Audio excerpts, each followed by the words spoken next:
Demain auront lieu les élections en France. Peu importe les discours de Macron, Mélenchon ou Attal, je suis convaincu que le Rassemblement national va remporter le premier tour. Attention, je ne me fie pas aux sondages, que je considère même manipulés pour imposer un certain narratif. Mais il suffit de regarder la scène internationale pour voir que les élites politiques, médiatiques et économiques, autrefois alliées de Macron, commencent à le lâcher.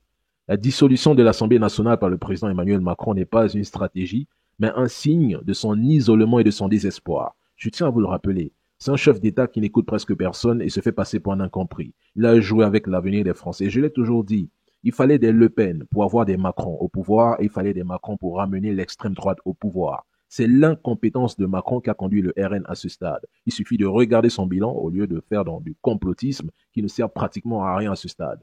Une grande partie de la population française préfère désormais pactiser avec le diable plutôt que de voir Macron ou l'un de ses proches rester au pouvoir. Et c'est un fait. Le contrat moral qu'il y a le peuple français à Emmanuel Macron a été définitivement rompu et le résultat est là sous vos yeux. Le RN prend de l'ascension. Et vous attendiez à quoi? Concernant les élections, tous les débats qui sont organisés autour des législatives sont des théâtres d'ombre.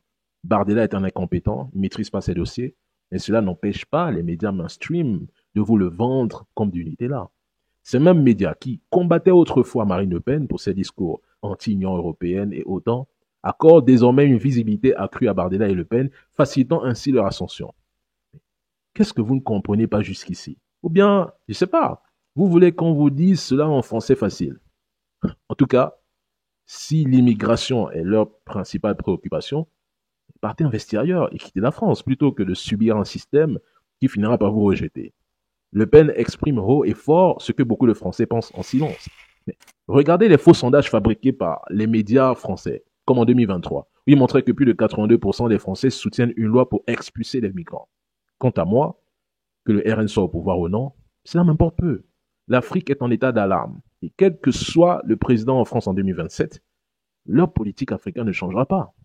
Quand ces élites planifient leurs actions, c'est pas pour voir Marine Le Pen ou Bardella venir contrecarrer leurs plans. Mais faudrait sérieusement vous réveiller, les amis. Je tiens à vous le rappeler.